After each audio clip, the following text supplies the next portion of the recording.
several weeks ago, though it does seem as though it's been at least a few years, when Joe Biden announced that Senator Kamala Harris was going to be his running mate for president, a lot of people, particularly Democratic liberals, were very excited. Oh, there's a Black woman on the ticket. And a lot of us leftist progressives were like, there's already a Black woman on the ticket of a national party. I'd like for everyone to meet Angela Walker. She is the VP candidate for Howie Hawkins' Green Party ticket for President 2020. And this is a very interesting conversation. First of all, Angela is a fascinating woman, and she has a lot to offer, a lot to talk about what the Green Party perhaps has to offer voters. And we want to begin the conversation actually talking about the ways to build political power beyond voting. There's so much emphasis, justifiably so, placed upon voting, especially during this election cycle. But we don't vote all the time, guys. We vote every 2 and 4 years. And there's a lot of opportunities and ways in order for working people to get the things that we want, that we deserve from our government and other institutions that extend beyond voting. So I like to extend right here a good Burn It Down with Kim Brown welcome to Green Party Vice Presidential candidate Angela Walker. Angela, thank you so much for making some time to speak with us. We really appreciate it. Thank you for making space for me to be here. I really appreciate you. So before we talk about the platform that you and Howie are running on, and let me just put a disclaimer out here, Burn It Down does not endorse any political candidate for any office for that matter, but we are all here for new and fresh perspectives. So that's partially why Angela is joining us tonight. But Angela, in your background, I mean, you're so fascinating. I mean, you're a former veteran, also an activist and organizer in your own right. Talk to us about what we've been looking at here. As we see long lines for people stretching around the block for in early voting efforts, and we're hearing a lot of, if you don't vote, then you can't complain. But there's a lot of other ways to engage communities, to build power around a lot of these issues and concerns that people are putting their bodies on the lines for lack of a better term. Talk to me about your experience as an activist and an organizer and the other ways that there are to be politically engaged outside of voting. One of the biggest things that I tell people all the time is that for me, voting is a tactic. It's a tool in an arsenal, but it is absolutely not the only thing that we need to be doing. I mean, if it's something that people choose to do and there are candidates that speak to you, absolutely show up and vote. It does matter. But I think even more importantly, the work that people do in their own communities around, answering the needs of the folks where they live. And I'm thinking about my experience with public transit and also with public education. We were fighting the privatization of both our transit system and our public school system. We had a state, the governor stepped in and did one of those state takeovers of our public school system in Milwaukee. And just organizing around that, getting people to come out to public meetings, I think a huge part of what we have to do on the left is really, and a lot of folks are doing it, is education. Because so many people don't understand the history of the left in this country.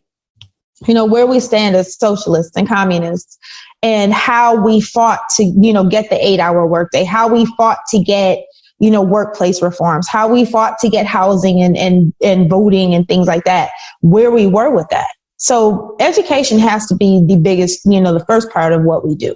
And, skill shares, informal meetings and, if you've got maybe 4 or 5 like-minded friends, not like a giant number of people sitting down, at someone's table where it's safe, of course, and, or Zoom calling and, break out the books. Get familiar with what we've already accomplished in this country. And then I also think about at the beginning of the pandemic when, there was no hand sanitizer, no masks, nothing to be had. People just lost their minds. And thinking about, all of these young people in black hoodies, our anarchist family, our socialist family, our folks on the left, making hand sanitizer and making sure that houseless people had it, getting together and doing mutual aid. Those things for me are, the most important. I think I would argue more important than voting, because these touch people's everyday lives. When something, you're having an issue with, folks being put out of their homes, people showing up and unevicting them. Those are the things, direct action. Those are things I'm thinking about. And these kinds of things have been out there, as you mentioned, the history of the socialist movement here in the US, the communist movement, et cetera. But it seems though a lot of people are perhaps discovering them for the first time, or the pandemic has made it such an urgent need and made it so very clear that state assistance is not going to be coming. It's not going to be coming quickly, if it comes at all. And people are stepping up and responding in their own communities in ways that a lot of people have never seen before. Talk to me about what your interpretations of how 2020 has illuminated this supply and this demand for this kind of mutual aid and direct action from community to community. I think you just said it. Like there's a lot of portions of the population that before the pandemic were able to ignore the crisis of houselessness in this country, that were able to ignore, what's happening as far as, we're still in a pandemic. And at the same time, we're standing also at the intersection of pandemic and rebellion. Because, state-sponsored violence against Black people has not abated just because there's a pandemic. And I think that a whole lot of people who have already been hurt by the current government's or the current administration's absolutely criminal mishandling of this pandemic, they're already hurting. And now you've got all of these other things happening. You're sensitive because of what's happened to you. And now these things are coming at you. You can feel them and see them and receive them in a way that, maybe in 2016, maybe in 2012, people weren't feeling it like this. But now it's like, you can't look away. It's right here. And these are people, these are people, someone's losing, someone's being evicted. Someone is unemployed because of the pandemic. Someone, doesn't know what to do with their children because they're afraid to send them to school, in real time, but they don't have access to broadband. This is very real for people. And so I think that our message as socialists, particularly, all of us on the left who have been saying these things, we have to take care of us. I think people are in a position now to receive that in a much bigger way than they ever have been before. Mm-hmm. And, when people who have long identified themselves as Democrats, people who stand with the labor movement, people who are in support of policies like Green New Deal and going beyond so-called criminal justice reform, but now taking the mantle and pushing that ball down the field to defund the police and abolish the police, when they look at what the Democrats have put forward for 2020 in the form of Joe Biden and Kamala Harris, disappointed might be the right word to describe it, but also somewhat expected, right? So I'm going to hit you with some of the issues that are on the table right now, especially those that were brought up at the most recent presidential debate between Trump and Joe Biden. And let's start with the issue of healthcare, because we know that the Affordable Care Act is attempting to be dismantled by the Trump administration without a replacement named or even described for that health plan. And Joe Biden, on the other hand, in the face of this pandemic, in the face of, 25 or so million Americans now unemployed. Many people lost their employer provided healthcare plan. Joe Biden does not support a Medicare for all option, universal healthcare for all. What is the position of the Hawkins-Walker ticket on healthcare? We absolutely, not only do we support Medicare for all, we authored it. And the Democratic Party, of course, as they do, swiped it, gutted it, diluted it, and then took it off the table completely. So, I think it's something that, I've run into where people are like, you're just copying the Democrats with Medicare for all. I'm like, yo, back your bus up, baby. We wrote that. That did not come from them. It came from us. And how out of touch is it to have a pandemic that is causing the harm that it is causing, particularly in Black, Brown, and Indigenous communities, and to say Medicare for all is off the table when what was the polling most recently? 84% of Americans, across party barriers and socioeconomic classes support Medicare for all. I mean, come on, it's just not. It's not. That wasn't intelligent. I'm sorry. Back your bus up, baby. Hold on, let me write that one down. Okay, Angela, the issue of criminal justice reform and defund the police and abolish the police. Joe Biden, well, first of all, we know where Donald Trump stands on this issue. He's made it perfectly clear. The police have made it perfectly clear that they stand in lockstep with Donald Trump. Joe Biden, however, has admonished Black Lives Matter in some circumstances. He has said that he does not support defunding the police, absolutely does not support abolishing the police. In fact, in his plan, the Biden-Harris 2020 plan, he advocates giving $300 million more dollars to police and says that police need better training. What is your ticket's position on the issue of police brutality and police violence against Black and Brown communities? We have to be completely honest. This violence is rooted in this system. And the system in this country is rooted in the genocide of Indigenous people, the enslavement and exploitation of the labor of African people. We need to be clear about that. This is where it came from. And going forward, the violence that we're seeing now, you have a lot of people who are serving on police forces who are racist, misogynist, transphobic and homophobic, and sadists. I can speak to Milwaukee Police Department. I am from Milwaukee. They've been killing people. I remember back to 1980 with the murder of Ernest Lacy, suffocated to death by the MPD.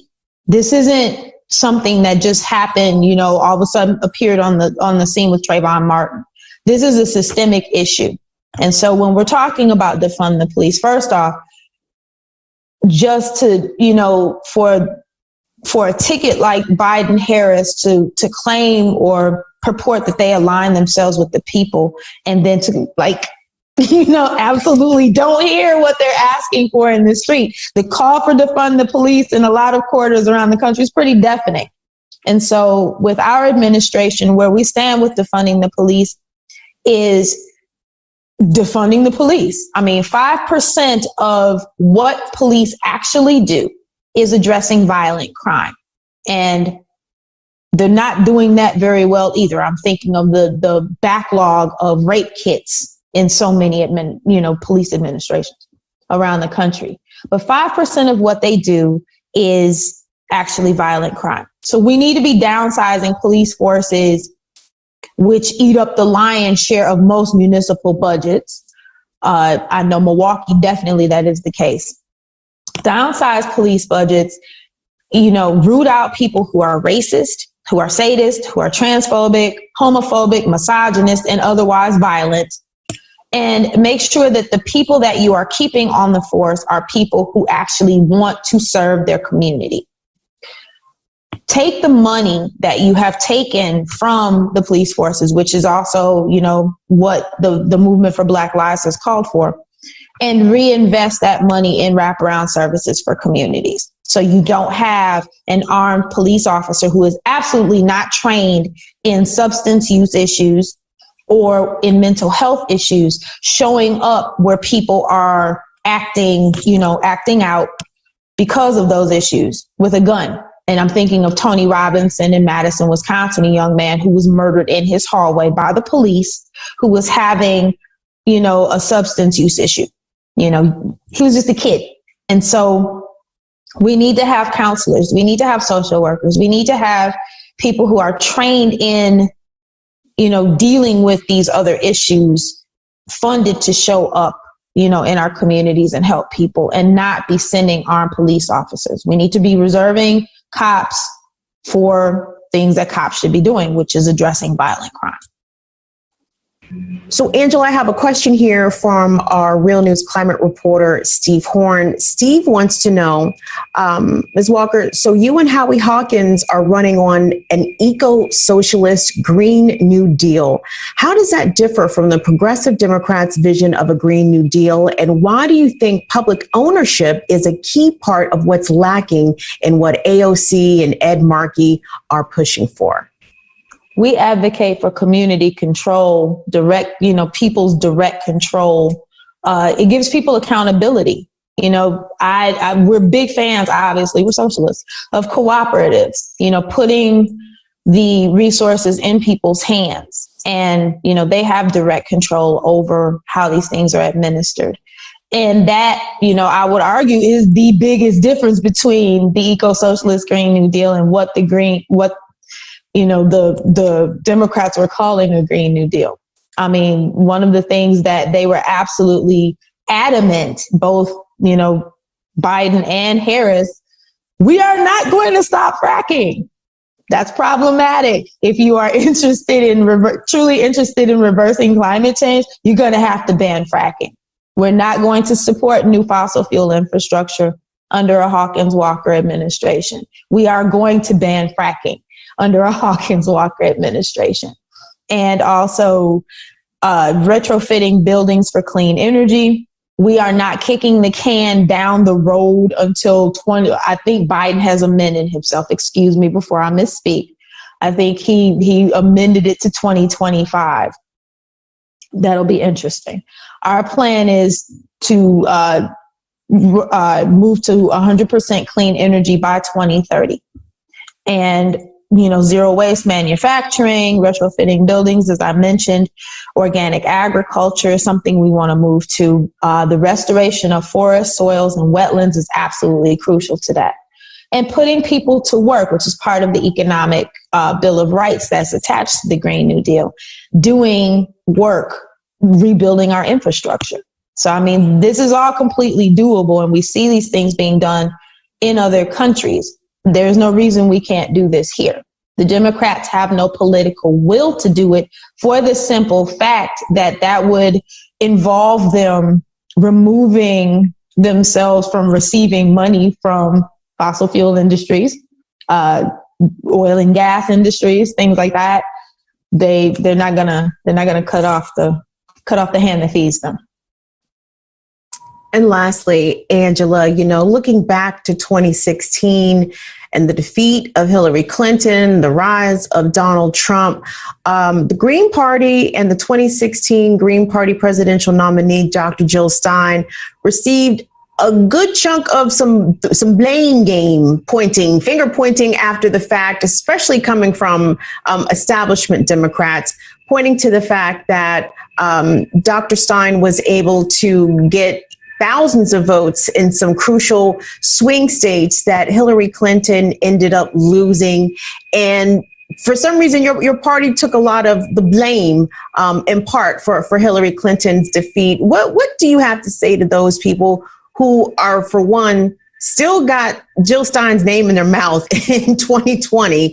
And as we look ahead to Election Day, we're so close to it now. Do you think that your ticket will actually factor in some of these more tightly decided states, in your opinion? As far as the election goes, I think anything is possible.